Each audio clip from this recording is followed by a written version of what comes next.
Voter జాబితా SIR పై రాష్ట్ర రవాణా శాఖ మంత్రి పొన్నం ప్రభాకర్ కీలక వ్యాఖ్యలు చేశారు. అర్హత కలిగిన వారి ఓట్లు కోల్పోకుండా BLOలకు సమాంతరంగా BLAలను ఏర్పాటు చేశామని రాష్ట్ర రవాణా శాఖ మంత్రి పొన్నం ప్రభాకర్ అన్నారు. కోటగిరి మండలం ఎత్తోడ గ్రామంలో జరుగుతున్న రేణుకెళ్లమ్మ తల్లి బోనాల ఉత్సవాల్లో పాల్గొనేందుకు కరీంనగర్ నుండి ఆర్మూరు మీదుగా ఎత్తోడ వెళ్తుండగా ఆర్మూరు పట్టణ శివారులోని రేణుకెళ్లమ్మ ఆలయం వద్ద రాష్ట్ర రవాణా శాఖ మంత్రి పొన్నం ప్రభాకర్ ప్రత్యేక పూజలు చేశారు. ఈ సందర్భంగా ఆయనకు కాంగ్రెస్ నాయకులు ఘనంగా స్వాగతం పలికి సన్మానించారు. అదేవిధంగా పట్టణానికి చెందిన సీనియర్ నాయకులు కాంతి శ్రీనివాస్ కూతురు వివాహం 2 రోజుల క్రితం జరిగిన నేపథ్యంలో శ్రీనివాస్ ఇంటికి వెళ్లి వారి కూతురు అల్లుని ఆశీర్వదించి శుభాకాంక్షలు తెలియజేశారు. అనంతరం ఆయన మీడియాతో మాట్లాడుతూ ఇటీవల ఎన్నికలు జరిగిన రాష్ట్రాల్లో ఎస్ఐఆర్ తో ఓట్లను తీసివేసి ఫలితాలను తారుమారు చేశారని అన్నారు.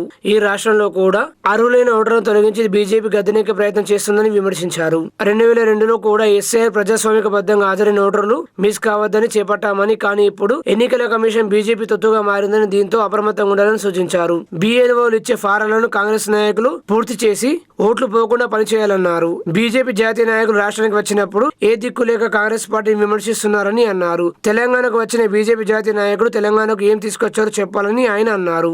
ఈ కార్యక్రమంలో municipal chairperson Gonelari Raghu, AMC chairman Saibaba Goud తదితరులు పాల్గొన్నారు. రాష్ట్ర వ్యాప్తంగా ఓటర్ల సవరణ జరుగుతూ ఉంది. ప్రజాస్వామ్యాన్ని విశ్వసించే కాంగ్రెస్ పార్టీ అర్హత కలిగిన ప్రతి ఓటరుకు ఎటువంటి ఓటు హక్కు కోల్పోకుండా చూసే విధంగా ఎన్నికల కమిషన్ BLOలతో సమాంతరంగా BLAలను నియమించి ఇల్లు తిరుగుతూ ఓటర్లను కోల్పోకుండా చూసే ప్రయత్నం చేస్తాను. ఎందుకంటే ఇటీవల జరిగిన SIR రాష్ట్రాల్లో లక్షలాది ఓట్లు తీసి అక్కడ ఫలితాలను తారుమారు చేసి కేంద్ర ప్రభుత్వంలో అధికారంలో ఉన్న బీజేపీ వ్యతిరేకంగా ఓటు అనుకునేటువంటి వాళ్ళందరూ తొలగించినటువంటి సంఘటనలు చూసాం. ఇక్కడ కూడా అటువంటి ప్రయత్నం జరిగే అవకాశం ఉంది. అర్హత కలిగిన ఓటర్లు మిస్ అయ్యే అవకాశం ఉంది. కాబట్టి ప్రజాస్వామికవాదులు, రాజకీయ పార్టీలు ఏవైనా, ముఖ్యంగా కాంగ్రెస్ పార్టీ ఇటువంటి ప్రక్రియ గతంలో కూడా చేసింది. ఎప్పుడు 25 సంవత్సరాలకు ఒకసారి జరుగుతుంది. 2002లో జరిగింది. అప్పుడు జరిగినప్పుడు ప్రజాస్వామికంగా అర్హత కలిగిన ఓటరు హక్కు మిస్ కావద్దు అనే ఆలోచనతో చేస్తే ఇప్పుడున్నటువంటి పరిస్థితుల్లో అనేక ఆరోపణలు వస్తూ ఉన్నాయి. ప్రజలు బహిరంగంగా చర్చ చేసుకుంటూ ఉన్నారు. ఎన్నికల కమిషన్ అనేటువంటిది భారతీయ జనతా పార్టీ అనుబంధ సంస్థగా మారిందని. కాబట్టి ఇటువంటి పరిస్థితుల్లో అప్రమత్తంగా ఉండి ప్రతి ఓటరు BLO ఏదైతే ఎన్నికల కమిషన్ తరఫున ప్రభుత్వం తరఫున వస్తూ ఉన్నారో 2 ఫోటోలు సిద్ధం చేసుకొని మీ వివరాలను తయారు చేసి పెట్టుకొని అందులో మరి ఫామ్స్ ఇప్పటికే ఇవ్వడం జరుగుతుంది. ఆ ఫామ్స్ మీద సంతకాలు పెట్టి వివరాలు నింపిమని కోరుతూ ఎక్కడ కూడా ఓటు హక్కు కోల్పోకుండా అందరూ కాంగ్రెస్ పార్టీ నాయకత్వం గ్రామాన రాష్ట్ర వ్యాప్తంగా పనిచేయాలని కోరుకుంటున్నారు. సరే, ఇప్పుడు ఆయనకి రాష్ట్రానికి వచ్చినప్పుడు ఆల్ ఇండియా బీజేపీ ప్రెసిడెంట్ ఇక్కడికి వచ్చిండు అని నలుగురు మాట్లాడుకోవాలంటే ఆయనకు వేరే గత్యంతరం లేదు కాంగ్రెస్ పార్టీని విమర్శించడం తప్ప. మేము ఆయనను అడుగుతా ఉన్నా, ఈ రాష్ట్రానికి వచ్చినప్పుడు ఈ రాష్ట్రానికి 12 సంవత్సరాల్లో కేంద్రంలో అధికారం ఉన్న భారతీయ జనతా పార్టీ ఈ రాష్ట్ర అభివృద్ధి కొరకు ఏం చేసిందో చెప్తే బాగుంటుంది. వాళ్ళు వచ్చినప్పుడు ఆ జాతీయ పార్టీ అధ్యక్షుడు మేము 12 సంవత్సరాల్లో తెలంగాణ ప్రజల మనసు గెలవడానికి వచ్చేసారి అధికారంలో రావడానికి ఇన్ని పనులు చేసినామని చెప్పాలి. అవి ఏం చేయకుండా 12 ఏళ్ళ అధికారంలో కేంద్రంలో ఉండి రాష్ట్రం మీద వివక్ష చూపెట్టి రాష్ట్రానికి అన్యాయం చేస్తూ కాంగ్రెస్ పార్టీని విమర్శ చేయడానికి మాత్రమే పరిమితమైతే అది దురదృష్టకరం. ఆయన రాజకీయ విజ్ఞతకు వదిలేస్తారు. ఎందుకంటే ఒక జాతీయ స్థాయి అధ్యక్షుడు వచ్చినప్పుడు తన యొక్క గౌరవాన్ని కాపాడుకోవాలి. ఇక్కడికి వచ్చేసి రాష్ట్రాన్ని, రాష్ట్ర ప్రభుత్వాన్ని విమర్శించడమే పని పెట్టుకుంటే కేంద్రం అనేక హామీలు ఇచ్చింది. అలా తెలంగాణ విభజన హామీలు కూడా అమలు చేసే పరిస్థితి లేదు. తెలంగాణ ఏర్పాటును అనేక సందర్భాల్లో అవహేళన పరిచినటువంటి పార్టీ.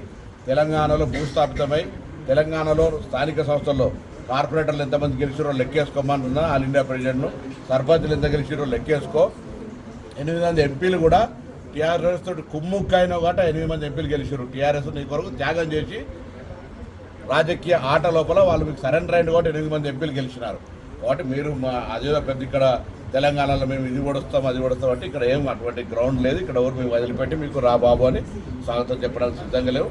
మాట్లాడేటప్పుడు నీ హోదాకు తగ్గట్టు మాట్లాడాలని కోరుతాను. ప్రత్యేక ఓటర్ జాబితా సమగ్ర సవరణ ప్రక్రియకు సంబంధించి ఓటర్లకు సహకరించేందుకు వీలుగా హెల్ప్ డెస్క్లు ఏర్పాటు చేశామని జిల్లా ఎన్నికల అధికారి కలెక్టర్ ఇల త్రిపాఠి తెలిపారు. నిజామాబాద్ నగరపాలక సంస్థ పరిధిలోని ఒక్కో సర్కిల్ వారీగా ఈ హెల్ప్ డెస్క్ సెంటర్లు అందుబాటులో ఉన్నాయని ఓటర్లు వీటిని సద్వినియోగం చేసుకోవాలని కోరారు. కంటేశ్వర్ జోన్ 4 కార్యాలయంలో కొనసాగుతున్న హెల్ప్ డెస్క్ కేంద్రాన్ని బుధవారం సాయంత్రం కలెక్టర్ ఇల త్రిపాఠి ఆకస్మికంగా తనిఖీ చేశారు. ఎస్ఐఆర్ ప్రక్రియలో భాగంగా ఓటర్ల మ్యాపింగ్ వివరాల నమోదు విషయంలో ఓటర్లకు ఈ కేంద్రం ద్వారా అందిస్తున్న సేవలను స్వయంగా పరిశీలించారు. ఓటర్ల వివరాలను ఎలా చెక్ చేస్తున్నారు, ఏ అంశాలను పరిశీలిస్తున్నారు తదితర వివరాలను హెల్ప్ డెస్క్ సిబ్బందిని అడిగి తెలుసుకున్నారు. ఈ సందర్భంగా కలెక్టర్ మాట్లాడుతూ పారదర్శక ఓటర్ జాబితా రూపకల్పనకై భారత ఎన్నికల సంఘం చేపట్టిన ప్రత్యేక ఓటర్ జాబితా సమగ్ర సవరణ ఎస్ఐఆర్ ప్రక్రియకు ప్రతి ఓటర్ సహకరించాలని సూచించారు. ఓటర్లు తప్పనిసరిగా ఎన్యూమరేషన్ ఫారం నింపి నిర్ణీత గడువులోపు బూత్ లెవెల్ అధికారులకు అందించాలని సూచించారు. గడువు పొడిగింపు అంశం జిల్లా యంత్రాంగ పరిధిలో లేనందున ఎన్నికల సంఘం నిర్దేశించిన గడువులోపు తప్పకుండా ఎన్యూమరేషన్ ఫారం నింపి బిఎల్ఓలకు అందించాలని కలెక్టర్ హితవు పలికారు. లేని పక్షంలో ఆగస్టు 5వ తేదీన ప్రచురించబడే ముసాయిదా ఓటర్ జాబితాలో పేరు కోల్పోతారని అన్నారు. ఓటర్ల వివరాల పరిశీలనలో ఇబ్బందులు ఉంటే హెల్ప్ డెస్క్ కేంద్రాలను సందర్శించాలని సూచించారు. బిఎల్ఓలతో పాటు ఈఆర్ఓలను కూడా సంప్రదించవచ్చని సూచించారు. జిల్లా వ్యాప్తంగా ఇప్పటికే 95% ఎన్యూమరేషన్ ఫారాల పంపిణీ పూర్తయిందని, నిజామాబాద్ నగరంలో 65% పూర్తయిందని కలెక్టర్ తెలిపారు. జూలై 24వ తేదీ వరకు ఇంటింటి సర్వే ప్రక్రియ కొనసాగుతుందని, ప్రతి ఓటర్ గడువులోపు ఫారంను పూరించి బిఎల్ఓలకు అందించాలని సూచించారు. మ్యాపింగ్ చేసుకుని వారితో పాటు ఇంతకు ముందే మ్యాపింగ్ అయిన వారు కూడా తప్పనిసరిగా ఎన్యూమరేషన్ ఫారంలో వివరాలు నింపి బిఎల్ఓలకు అందించాలని సూచించారు. ఆన్లైన్ లో ఎన్నికల సంఘం వెబ్సైట్ ద్వారా కూడా ఓటర్లు తమ వివరాలను పరిశీలించుకోవచ్చని అన్నారు. కాగా ఎస్ఐఆర్ ప్రక్రియకు సంబంధించి ప్రజలు ఎలాంటి ఆందోళనకు గురి కావద్దని, ఎన్యూమరేషన్ ఫారంలో వివరాలు సరిగ్గా లేని వారికి సైతం ఈ నెల 24వ తేదీ అనంతరం ఈఆర్ఓలు నోటీసులు అందించి హీరింగ్ నిర్వహిస్తారని, సంబంధిత ధృవీకరణ పత్రాలను పరిశీలించి అర్హత కలిగిన వారి పేర్లను ఓటర్ జాబితాలో చేర్చడం జరుగుతుందని కలెక్టర్ తెలిపారు. కాగా ఎస్ఐఆర్ ప్రక్రియకు ఆయా రాజకీయ పార్టీల బూత్ లెవెల్ ఏజెంట్లు తమ వంతు సహకారం అందించాలని కలెక్టర్ సూచించారు. ఓటర్ల నుండి బిఎల్ఓలు ప్రతిరోజు 50 వరకు ఎన్యూమరేషన్ ఫారంలు సేకరించి బిఎల్ఓలకు అందించవచ్చని అన్నారు. కలెక్టర్ వెంట నగరపాలక సంస్థ కమిషనర్ దిలీప్ కుమార్ ఇతర అధికారులు పాల్గొన్నారు.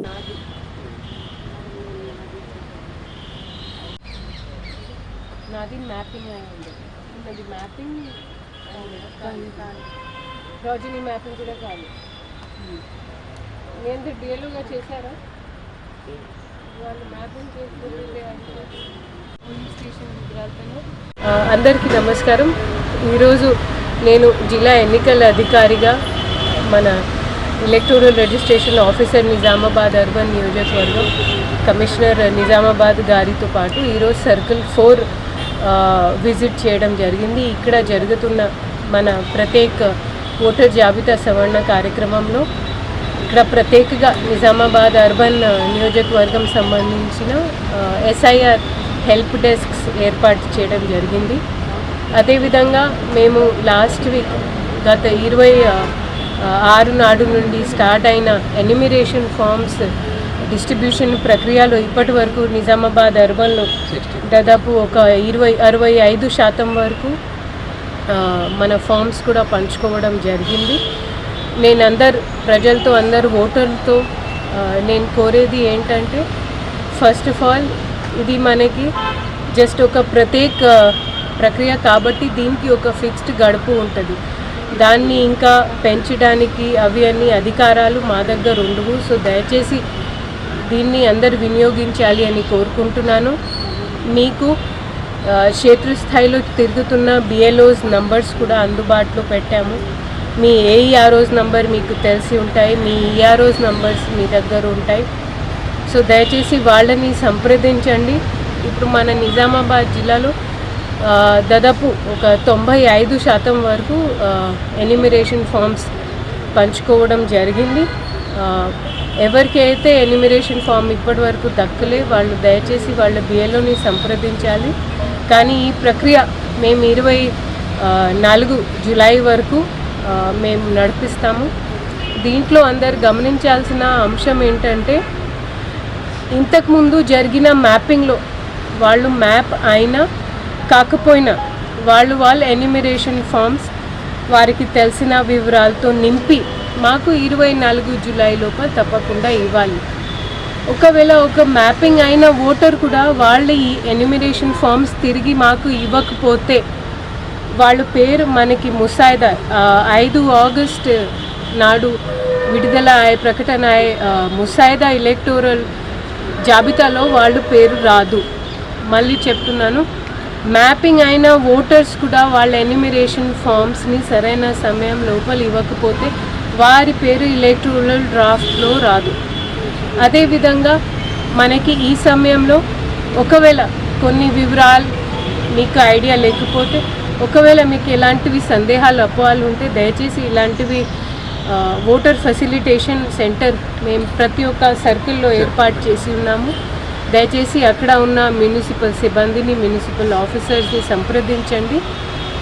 ఉన్నప్పటికీ కూడా ఏదైనా వివరాలు తప్పు పడి ఉంటే దయచేసి మీ సంతకంతో సహా తప్పకుండా తిరిగి ఇచ్చేసేయండి.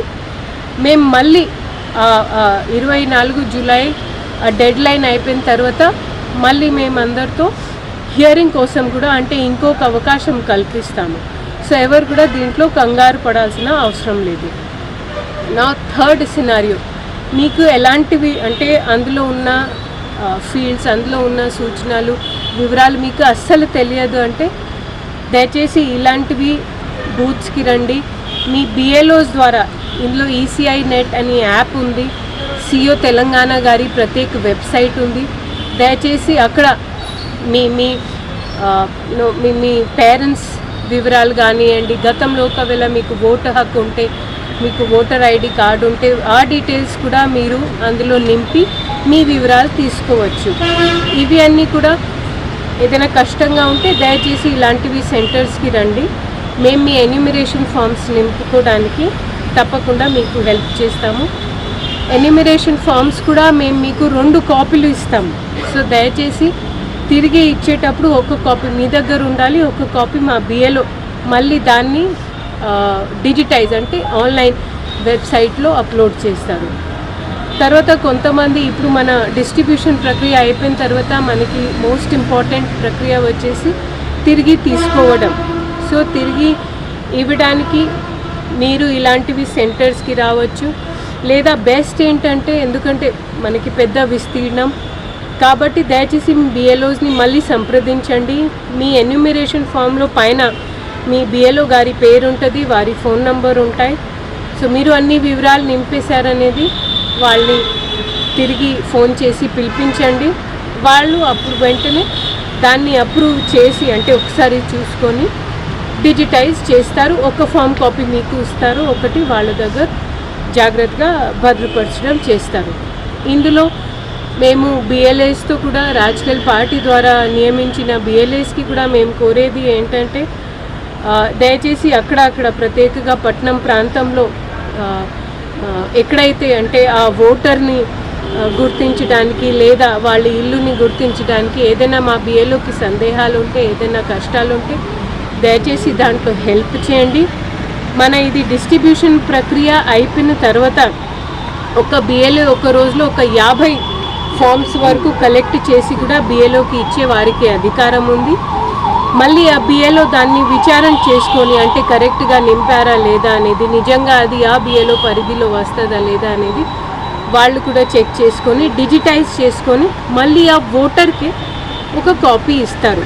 బిఎల్ఏస్ మాత్రం ఒక మధ్యలో ఒక మాధ్యం లాగా ఉంటారు ఆ ఫామ్ సేకరించడానికి. చివరిలో మన అర్బన్ ఏరియాలో కొన్ని మేజర్గా డౌట్స్ ఏంటంటే, చాలామంది పర్మనెంట్ షిఫ్టెడ్ అయి ఉన్నారు. అంటే అవుట్ మైగ్రేషన్, ఇన్ మైగ్రేషన్ 2 రకాలు ఉన్నాయి. కాబట్టి ఇన్ మైగ్రేషన్ కేసెస్లో మేము వాళ్ళకి ఈఎఫ్ ఇవ్వకుండా వాళ్ళ ద్వారా ఫామ్ 8 సంఖ్య ఉన్న ఫామ్స్ తీసుకుంటున్నాము.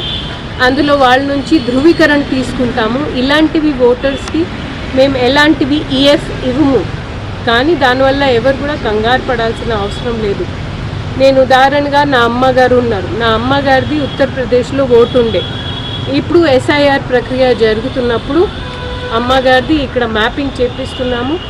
కాబట్టి అమ్మగారికి ఈఎఫ్ కాకుండా మేము ఫామ్ 8 నింపమని వాళ్ళకి చెప్పడం జరిగింది.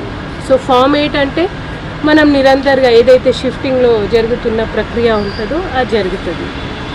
సో ఇది మొత్తం ఎస్ఐఆర్ చాలా సంక్షిప్తంగా మీకు చెప్పడం జరిగింది. దయచేసి ఈ ఎక్సర్సైజ్ గురించి ఈ కసరత్తులో మీరు మా బిఏలోకి మా అధికారులకి సహకరిస్తారు అని కోరుకుంటున్నాను. అండ్ దయచేసి ఇక్కడ పెడుతున్న మేము విసిల్బాట్లు దయచేసి దాన్ని వినియోగించండి. మీ ఫామ్స్ గురించి అపోహాలు డౌట్లు ఉంటే దయచేసి క్షేత్రస్థాయిలో చాలా విస్తృతంగా చాలా కష్టపడుతున్న మా బిఏలోస్ని సంప్రదించండి అని కోరుకుంటూ ఆర్మూరు మండలం అంకాపు గ్రామంలోని ఎస్సీ కాలనీలో ఉన్న అంగన్వాడీ కేంద్రాన్ని ఆర్మూరు ఎమ్మెల్యే పైడి రాకేష్ రెడ్డి సందర్శించారు.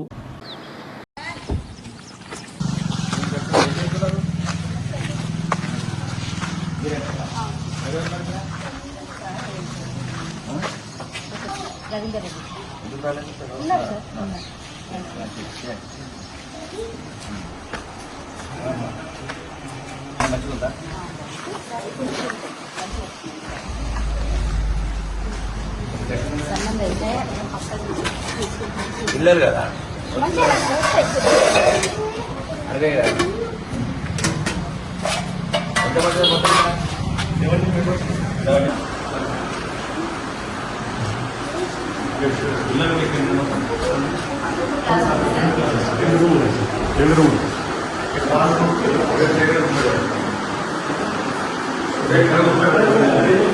అంత మన కాళ్ళు ఒక 3 పిల్లలు అక్కడ నుంచి వస్తారు మన ఉత్తర కాలం నుంచి.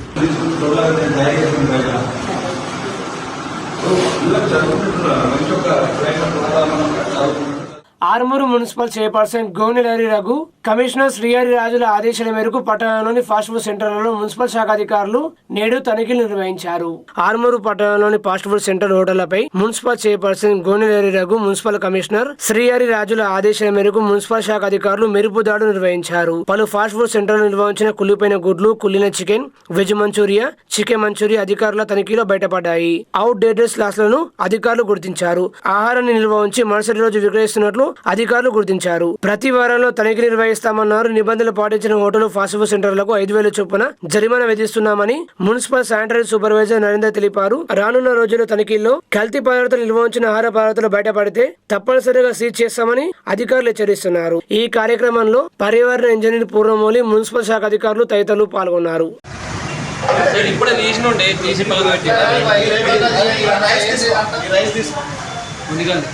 రైస్ మొత్తం ఇది అట్లనే ఓపెన్ పెట్టినావు కవర్స్ లేవు.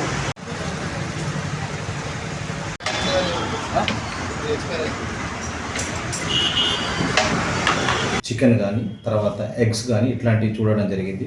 అంతేకాకుండా వాళ్ళు ఆ కిచెన్లో ఎటువంటి పారిశుద్ధ్యం పాటించలేరు, అంటే అంత అపరిశుభ్రంగా ఉంది. సేమ్ ఇంతకుముందు అయినట్టే రిపీట్ అవుతున్నది. ఎందుకంటే మేము ఇంతకుముందు కూడా రైడ్ చేసినప్పుడు ఏవైతే మేము ఐడెంటిఫై చేసినామో అటువంటివే బయటపడుతున్నాయి. ఈ ఫ్రిడ్జ్లు కానీ తర్వాత కిచెన్స్ కానీ ఏవి కూడా నీట్గా లేవు. అందుకే నేను ఒకటి రిక్వెస్ట్ ఏంటంటే, ఎవరైతే ఈ ఫాస్ట్ ఫుడ్ సెంటర్స్ తర్వాత హోటల్స్ యజమానులందరికీ మళ్ళీ దయచేసి చెప్తున్నాము, ఈ వర్షాకాలము ప్రారంభమవుతుంది, సీజనల్ వ్యాధులు వచ్చేటువంటి ప్రమాదం ఉంది. కాబట్టి అందరూ గమనించి మీరు ఎవరైతే పబ్లిక్ మీరు అందజేసేటువంటి ఈ ఆహార పదార్థాలు ఉన్నాయో వాటిని కొంచెం పరిశుభ్రమైనటువంటి వాతావరణంలో ప్రిపేర్ చేసి అందించగలరు. వాటి వల్ల పబ్లిక్ ఎటువంటి వ్యాధులు రాకుండా ఉంటున్నది. అంతేకాకుండా మీరు ఏవైతే ఈ కుళ్ళిపోయినాయి కానీ వీటిని కానీ వెంట తీసి పారేయాల్సిందిగా కోరడం జరుగుతున్నది. అందుకే ఇప్పుడు ఈ ఆర్మూరు పట్టణానికి దాదాపుగా రోజు ఎంత అనుకున్నా కానీ పల్లెటూరు వాళ్ళు కూడా పట్టణం వాళ్ళు అంతా తిరుగుతూ రోడ్ల నుంచి ఇటు సైడ్ నుంచి వచ్చేసేసి ఏవైతే అందుబాటులో ఉన్నటువంటి ఫాస్ట్ ఫుడ్ సెంటర్స్ ఉంటాయో అందులోకి వచ్చి తింటారు. అందుకే మేము చూసిన దాంట్లో మాత్రం చాలా ఘోరమైనటువంటి ఏడి కుళ్ళిపోయిన గుడ్లలో చిన్న పురుగులు బయటపడడం జరిగింది. వీటిని కూడా చూసాము. అందుకే దయచేసి ఈ ఫాస్ట్ ఫుడ్ సెంటర్ యజమానులు కానీ హోటల్ యజమానులు కానీ ఒక మంచి నీట్నెస్ మెయింటైన్ చేస్తూ పబ్లిక్కు మీరు దయచేసి మంచి ఆహార పదార్థాలను అందించగలరని కోరుతున్నాం. భీమ్గల్ మండలంలోని కస్తూర్బా గాంధీ బాలికల విద్యాలయాన్ని మండల ప్రత్యేకాధికారిని జిల్లా ఉపాధి అధికారి విజేత ఎంపీడీఓ సంతోష్ కుమార్ తో కలిసి సందర్శించారు. ఈ సందర్భంగా వారు కిచెన్, వాష్రూమ్ లో నివాస హాస్టల్ను పరిశీలించారు. అనంతరం విద్యార్థులతో ముచ్చరించి వసతి సౌకర్యాలు, విద్యా బోధన, మౌలిక వసతులపై ఆరా తీశారు. విద్యార్థినులకు నాణ్యమైన భోజనం, సౌకర్యవంతమైన వసతి కల్పించాలని సిబ్బందికి సూచించారు. ఈ కార్యక్రమంలో ఎంఈఓ స్వామి, కేజీబీవీ ఇన్ఛార్జ్ అధికారి రాణి, ఉపాధ్యాయులు పాల్గొన్నారు. అది కొట్టియాలి. ఏది జాలి దోమలు వస్తున్నాయి, వెనకలి వస్తున్నాయా? అది ఒకటి చేద్దాం. ఇంకా రాబోయే 15 మంత్లో పంపించాము. బడ్జెట్ శాంక్షన్ కాలేదు, చూద్దాం ఆల్టర్నేట్ ఏమైనా వేరే కూడా చెప్తాం. కరెక్ట్, ఓకేనా? నువ్వు ఇంకా సంవత్సరం తర్వాత అయినా కూడా ఎగ్జామ్లో కరెక్ట్ టైం గుర్తుకొస్తుంది. ఫుడ్ ఎట్లయితే చూస్తామో చూడాలి. మీరు మన పిల్లలకైతే ఏం కాదని అంటే హాస్పిటల్స్ పోతే వీళ్ళకు పేరెంట్స్ ఉండరు కదా.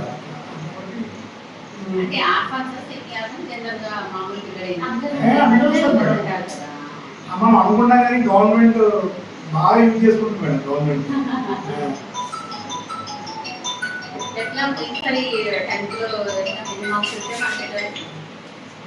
మొన్న 10th లో ఎన్ని marks? Last time total students Armur పట్టణంలోని కొత్త బస్టాండ్ వద్ద జరుగుతున్న mission Bhagiratha pipe line leakage మరమ్మతు పనులను municipal chairperson Gonelari Raghu, commissioner Srihari Raju పరిశీలించారు. చైర్పర్సన్ గోనెలరి రఘు మాట్లాడుతూ mission Bhagiratha pipe line leakage కావడంతో అక్కడ జరుగుతున్న పనులను మున్సిపల్ కమిషనర్ తో పరిశీలించామని, వెంటనే మరమ్మతు పనులు పూర్తి చేసి రేపటిలోగా మిషన్ భగీరథ నీటిని ప్రజలకు అందించే విధంగా కృషి చేస్తామని తెలిపారు. ఈ కార్యక్రమంలో మున్సిపల్ అధికారులు తదితరులు పాల్గొన్నారు.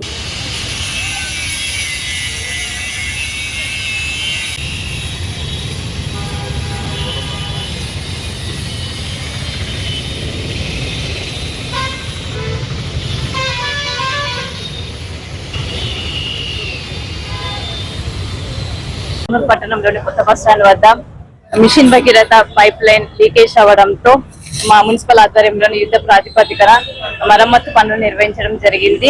రేపటి వరకు మిషన్ భగీరథ నీటిని అందించే విధంగా చర్యలు తీసుకుంటామని తెలియజేస్తున్నాను. ధన్యవాదాలు. అనారోగ్యంతో బాధపడుతున్న 32వ వార్డు కౌన్సిలర్ పాన్సీనును ఆర్మూరు ఎమ్మెల్యే పైడి రాకేష్ రెడ్డి పరామర్శించారు.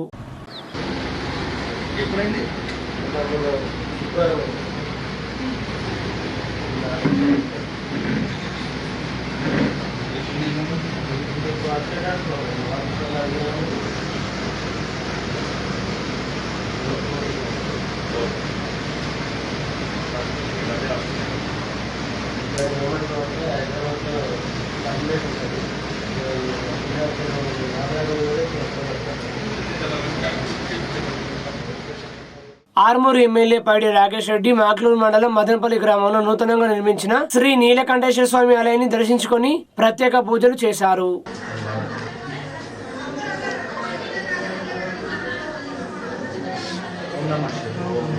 హర హర మహాదేవ్, శంభో శంకర. హర హర మహాదేవ్, శంభో శంకర. ఓం నమః శివాయ, ఓం నమః శివాయ. భోలా శంకర భగవాన్ की जय.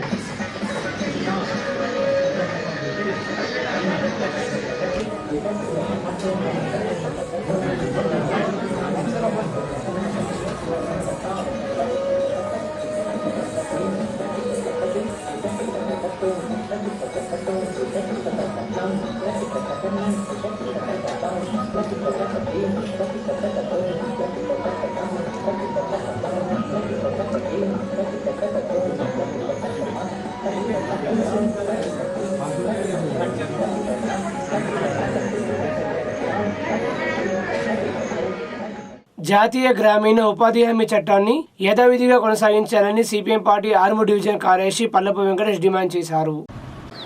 కేంద్ర ప్రభుత్వం, బీజేపీ ప్రభుత్వం ప్రధానంగా పేదలకు ఉపయోగపడేటటువంటి చట్టాన్ని సవరించి ఈరోజు బీవీ రామ్జీ పేరుతోటి సవరణ చేయటం అనేటటువంటి విరమించుకోవాలని, అదే మాదిరిగా గతంలోనేమో 90% మరి కేంద్ర ప్రభుత్వం, 10% రాష్ట్ర ప్రభుత్వం నిధులు కేటాయించేది.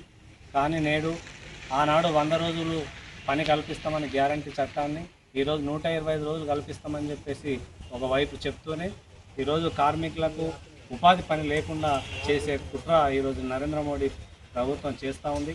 రైతులను, ఉపాధి కూలీలను, అట్లాగే కార్మికులను కలుపుకొని పెద్ద ఎత్తున దేశవ్యాప్తంగా ఆందోళన కార్యక్రమాలను కూడా నిర్వహిస్తామని చెప్పేసి సందర్భంగా హెచ్చరిస్తాం. మరి ఏదైతే ఇప్పుడు నరేంద్ర మోడీ ప్రభుత్వం తక్షణమే ఈ చట్టాన్ని ఉపసంహరించుకోవాలి, లేదంటే కార్మిక సంఘాల ఆధ్వర్యంలో దేశవ్యాప్తంగా ఈ పోరాటాన్ని కొనసాగిస్తామని ఇలా సబ్ కలెక్టర్ గారికి ఈ కార్మికుల సమైక్య మేళనలో ఈ యొక్క వినతి పత్రాన్ని వారికి ఇవ్వడం జరుగుతున్నది. ఈ సమస్యలను కూడా వారికి వివరిస్తామని సిఐటిగా ఆర్మూరు పట్టణంలోని జిల్లా పరిషత్ బాలికల ఉన్నత పాఠశాలలో ప్రగతి అసోసియేషన్ ఆధ్వర్యంలో డాక్టర్స్ డే వేడుకలు ఘనంగా నిర్వహించారు. ఈ సందర్భంగా ప్రగతి అసోసియేషన్ అధ్యక్షులు పుష్పకరావు, జనరల్ సెక్రటరీ సురేందర్ గౌడ్, ఉపాధ్యక్షులు కరుణాకర్ రెడ్డి, ఉత్తమ వైద్య సేవలు అందిస్తున్న doctor Jagadishwar Reddy, doctor Vamsikrishna, doctor Vasantha లక్ష్మీలను శాలువాతో ఘనంగా సన్మానించారు. అంతకుముందు వైద్యులు బాలికలకు పలు అంశాలపై అవగాహన కల్పించారు. ఈ కార్యక్రమంలో పాఠశాల ఇన్ఛార్జ్ ఉపాధ్యాయులు సత్యకుమార్, ఉపాధ్యాయులు కవిత, భాగ్యలక్ష్మి తదితరులు పాల్గొన్నారు. You have to maintain 3 types of hygiene. 1. Mental hygiene. Always keep your mind clean. Discard hatred.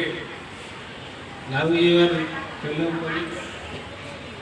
colleagues, students. Always don't hate. If you don't like them, leave it. But don't hate. మగా ప్రతీకారం అనేవి మీకు life long అది మీకు ఖచ్చితంగా ఉపయోగపడుతూ ఉంటుంది. వచ్చే ప్రమాదాలు చాలా మటుకు తగ్గిస్తుంది. సో ఇదొకటి ఇంపార్టెంట్ అయిన విషయం చెప్పాలనుకుంటున్నాను. ఇంకొకటి ఏంటంటే జంక్ ఫుడ్కి అండ్ కూల్ డ్రింక్స్, తర్వాత లిమిటెడ్ టైం స్క్రీన్ చూడండి. మొబైల్లో చూడడం ఈరోజు చాలా మటుకు పెరిగింది. సో మొబైల్కి కూడా లిమిటెడ్ టైం, దాన్ని ఎట్లా వాడుకోవాలో దాని పూర్తంగానే దాన్ని వాడడం చేయాలి. ఇంకొక విషయం ఏం చెప్పాలనుకుంటున్నానంటే అందరినీ తల్లిదండ్రులని మంచిగా గౌరవించండి, మంచి స్నేహితులని ఎంచుకోండి, కష్టపడి చదవండి, సరేనా? కష్టపడి చదవండి. తర్వాత ఇవన్నీ ముగించే ముందు మీరు అందరూ ఆరోగ్యంగా ఆనందంగా ఉండాలని కోరుకుంటూ మరోసారి వైద్యుల దినోత్సవ శుభాకాంక్షలు. ఆర్మూరు పట్టణంలోని సిద్ధిలగుట్ట అయ్యప్ప స్వామి దేవాలయంలో మణికంఠ సేవా సమితి ఆధ్వర్యంలో ప్రతి నెల మొదటి బుధవారం సందర్భంగా స్వామివారికి ప్రత్యేక పూజలు చేశారు. గురుస్వామి నాగేశ్వరం ఆధ్వర్యంలో ఉదయం గణపతి, సుబ్రహ్మణ్య స్వామి, అయ్యప్ప స్వామి వాళ్లకు ప్రత్యేక పూజల, హారతి తదితర కార్యక్రమం నిర్వహించామని మణికంఠ సేవా సమితి అధ్యక్షుడు చేపు ధనంజయ్ తెలిపారు. తమకు అన్ని విధాలుగా సహకరిస్తున్న అయ్యప్ప స్వామి ఆలయ నిర్మాణ ధర్మకర్త అయ్యప్ప శ్రీనివాస్ కు వారు కృతజ్ఞతలు తెలియజేశారు. అనంతరం ఆయనను ఘనంగా సన్మానించారు. పెద్ద ఎత్తున భక్తులు విచ్చేసి అయ్యప్ప స్వామి దర్శనం చేసుకుని అన్న ప్రసాదాలు స్వీకరించారు. ఈ కార్యక్రమంలో మణికంఠ సేవా సమితి ప్రధాన కార్యదర్శి ఉదయ్, ఉపాధ్యక్షులు విజయ్, కోశాధికారి సురేష్ చారి, ప్రధాన కార్యదర్శి గంగమోహన్, సలహాదారులు గురుస్వామి లింగారెడ్డి తదితరులు పాల్గొన్నారు.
అర్హులైన వారందరికీ ఇందిరమ్మ ఇల్లు ఇవ్వాలని, పెండింగ్ లో ఉన్న ఇందిరమ్మ బిల్లులు వెంటనే చెల్లించాలని డిమాండ్ చేస్తూ వామపక్ష సంఘాల ఆధ్వర్యంలో నిజామాబాద్ జిల్లా కలెక్టరేట్ ముందు ధర్నా నిర్వహించారు. పేదలకు ఇళ్ల స్థలాలు ఇవ్వాలని డిమాండ్ చేస్తూ రాష్ట్ర వ్యాప్త ఆందోళనలో భాగంగా CPI, CPM, CPIML, Mass Line, new democracy, RSP పార్టీల ఆధ్వర్యంలో నిజామాబాద్ జిల్లా కలెక్టర్ కార్యాలయం ముందు ధర్నా నిర్వహించి అడిషనల్ కలెక్టర్ భుజంగరావుకు వినతి పత్రం అందజేశారు. నవీపేటలో సుందరయ్య కాలనీలో ఈరోజు పేద ప్రజలు దశాబ్దాలుగా గుడిసెలేసుకొని నివసిస్తూ ఉన్నారు. వాళ్ళకి గత ప్రభుత్వాలు పట్టాలు ఇవ్వలేదు. ఈ ప్రభుత్వం కూడా ఈరోజు పట్టాలు ఇవ్వకుండా ఇందిరమ్మ ఇండ్లని మంజూరు చేయకుండా నిర్లక్ష్యాన్ని ప్రదర్శిస్తూ ఉన్నది. ప్రభుత్వ స్థలంలో ఉన్నటువంటి వాళ్లకు ఇప్పటికీ పట్టాలు ఇవ్వకపోవడం అనేది ఒక దుర్మార్గమైన విషయము. ఇలా గుడిసెలైనటువంటి రాజ్యం చేస్తామని చెప్పేసి గతంలో ఉన్నటువంటి కేసీఆర్ గారు చెప్పారు, నేటినటువంటి రేవంత్ రెడ్డి గారు చెప్తా ఉన్నారు. మేము కోరుకునేది కూడా అదే, గుడిసెలేని రాజ్యం చేయాలంటే ఇలా ఇందిరమ్మకు సంబంధించినటువంటి ఇండ్లు ఏదైతే ఉన్నాయో ఇవి నియోజకవర్గానికి కొన్ని మాత్రమే కేటాయించడం జరిగింది. అవి వాళ్ళ కార్యకర్తలు కాకుండా ఇలా నిజంగా అర్హులు ఎవరైతే ఉన్నారో గ్రామీణ ప్రాంతాలు కావచ్చు, పట్టణాల ప్రాంతాలు కావచ్చు, ఎవరైతే అర్హులున్నారో వీళ్ళందరూ కూడా ఇందిరమ్మ ఇండ్లు ఇవ్వాలని చెప్పేసి కోరుతా ఉన్నాం. అదే సందర్భంలో గత కొన్ని సంవత్సరాలుగా వాళ్ళు ఎలాంటి ఆధారం లేక ఇలా పల్లెటూరు నుంచి పట్టణాలకు వచ్చి గుడిసెలు వేసుకొని ఉంటా ఉన్నారు. వీళ్ళందరూ కూడా పట్టాలు ఇవ్వాలని చెప్పేసి మరోసారి నిజామాబాద్ జిల్లా వామపక్ష పార్టీ తరఫున మరోసారి రాష్ట్ర ప్రభుత్వాన్ని కోరుతా ఉన్నాం.